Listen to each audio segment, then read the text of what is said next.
This week we visited a protected landscape area called Kokořínsko with my friend Moritz. We picked this region because there are a lot of caves, and in this video I wanted to talk about a Slavic creature called Jezinka, which is known for living in caves. But before we get to that, I wanted to recommend a Czech graphic designer who is calling himself Ratoch. He will soon start selling short booklets about Slavic creatures, which also includes Jezinka, and other well-known Slavic creatures like Striga, Baba Yaga, and so on. So if that's something that would interest you, I'll put a link for his e-shop and Instagram in the description box, so you can go follow him and decide for yourself if you want to buy the booklet. Now let's get back to Jezinka. It's an evil female forest spirit from Slavic fairy tales and folklore. She has many names. For example, in Poland she's called Jedza or Jeza. In my country she's most commonly known as Jezinka or Jeskinka, which refers to the place she lives in, because Jeskinka is a diminutive of the word jeskyně, which means cave. The name Jezinka, on the other hand, essentially means wild or angry woman.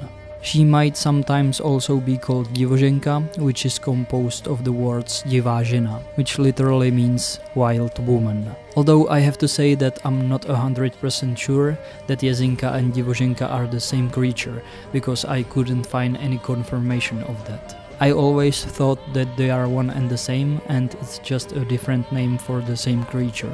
Their names essentially mean the same thing, and they are both known for living in caves. So I'm assuming that they are the same creature, and I also found examples where people used both names for the same creature, but there are mainly examples where just one of those names is used, so it sounds like they could be separate creatures. You can't always be sure with folklore, because it's just oral tradition which is different from region to region, and there sometimes just isn't any official definition. So I just wanted to let you know that I could be wrong here. They both live in groups. Divoženky are known for their love of music and dancing, which apparently causes storms. They often invite young people to dance with them, and then they can either give them gifts or dance with the humans to their death. This is hinted at in one of our fairy tales called Strakonický dudák by Josef Kajetan Tyl, where the protagonist called Švanda, who has been given magical bagpipes, wanders off to a gallows hill at night. There he meets these wild women, and he has to play for them, which almost cost him his life. These wild women also steal human children, and in their place they put changelings, which are called podhozenec, podvrženec or divous. This trope is common in many cultures, but in Slavic culture there was a custom connected specifically to this, where a mother had to stay in bed with her newborn child during a 6 weeks long postpartum period behind a special cloth which was called koutní plachta or koutnice. The function of this cloth was to some extent practical, because it would absorb and muffle noises from both sides. It could also protect the baby and the mother from catching some disease from potentially ill members of the family. It also kept them warm by keeping the heat inside. But the main function was magical, because it was supposed to protect the child from being stolen by Divoženka and replaced by divous. The cloth had protective embroidery on it, and people would also put cross, eggs and herbs behind it, and they would put needles in the cloth, so Divoženka would prick herself if she would touch the cloth. Speaking of stealing children, Jezinka or Jeskinka is also known for this, and for eating them. There's a fairy tale about this, which is very well known in our country, because everybody usually heard it as kids. It teaches small children not to open doors to strangers, or anyone except their parents really. It was written by one of our most famous writers, Božena Němcová, which is even on some of our bills. She and one other writer called Karel Jaromír Erben are sort of our brothers Grimm, but instead of collecting fairy tales from Germanic oral tradition, they were collecting them from the Slavic one, so our traditional fairy tales have usually more Slavic vibe.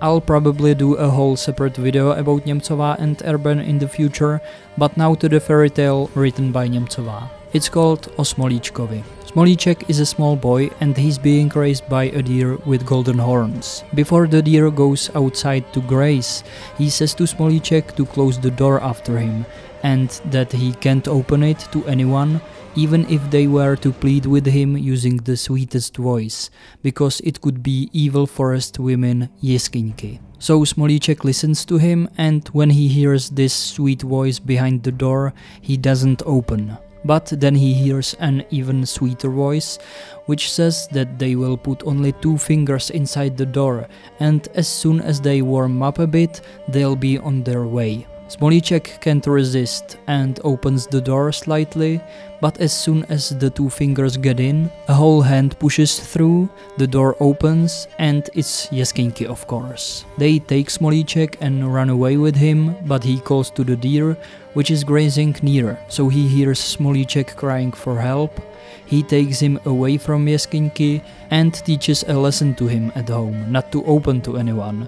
And Smolíček agrees that he won't do it ever again, even if Jezinky would beg him more nicely than last time. When he's home alone, Jezinky come again, shivering with cold, and beg him to let them warm up. They promise not to take him away this time, and even if they would, he would be better off with them anyway, because they would play with him all day long, they promise. And so Smolíček is persuaded by them and opens the door.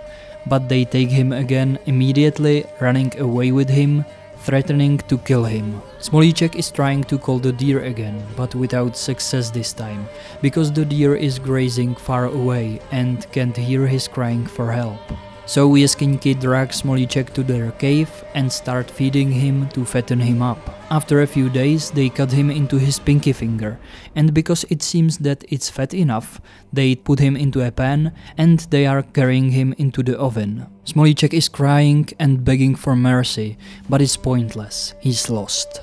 One more time he cries for help to the deer. He suddenly hears fast galloping and the deer with golden horns appears. He scoops Smolíček on his horns and runs away with him to their home. There he gives Smolíček a proper thrashing, and Smolíček cries and promises that he won't open to those evil forest women ever again. And truly, from that day forward he never opened to Jezinky again.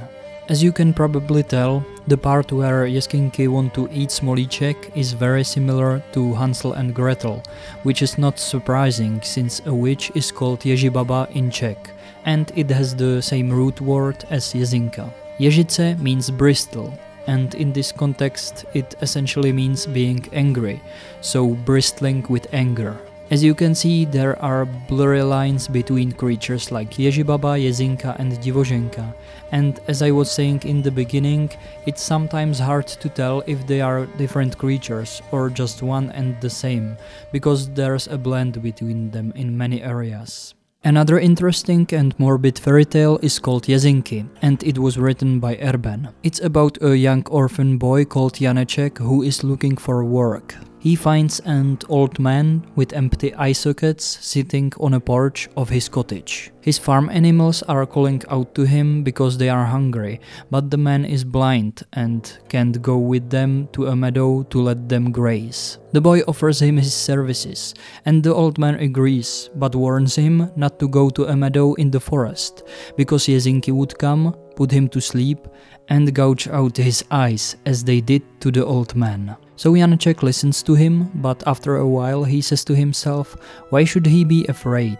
He cuts 3 thorny bramble stones, puts them in his head and takes them with him to the meadow in the forest.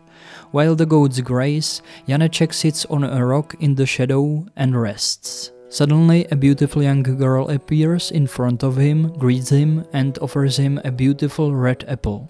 Janeček declines, saying that there are more beautiful apples in the garden of his master, and those are enough for Janeček.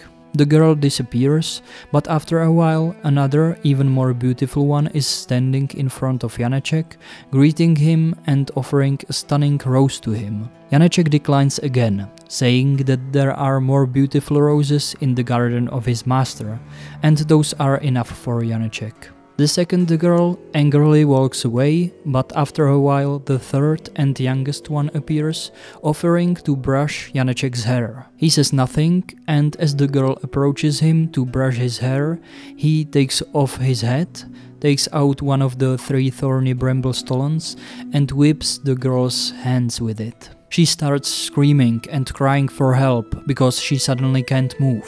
Janeček doesn't care and ties her hands with that thorny bramble stolon. The 2 other girls come running and they beg Janeček to release their sister, but he refuses and says that they have to untie her themselves. They say that they can't because they have soft hands and they would prick and scratch them, but when they see that Janeček won't budge, they go and try to untie their sister anyway. Janeček springs to action and whips their hands with the brambles as well and ties them up.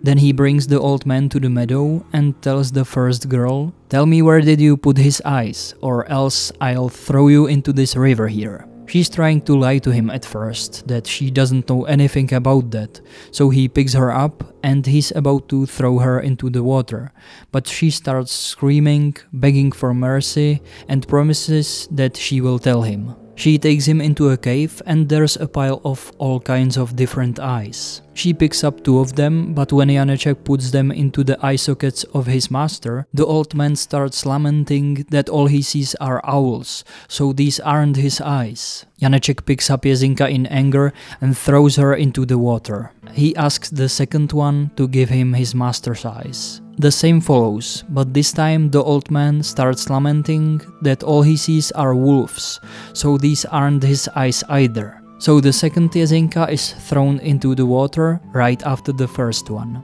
Janeček then asks the last one where his master's eyes are, so she gives them to him, but the old man starts lamenting that all he sees are pikes, so these are definitely not his eyes. Janeček wants to throw the last Jezinka into the water as well, but she screams that she'll give him the right eyes, but he has to let her go. She takes eyes from the bottom of the pile, and when Janeček puts them into the eye sockets of his master, the old man rejoices and says that now he can finally see Janeček, because these are clearly his eyes. From that day on, they lived happily ever after. Janeček was herding goats and the old man was making cheese at home. And the last Jezinka never showed up in that place ever again. In conclusion, I hope that this brief overview of Jezinka has shed some light on this lesser-known Slavic creature. While Jezinka may not be as well known as some other supernatural beings from Slavic folklore, it is nevertheless a fascinating and potentially dangerous entity.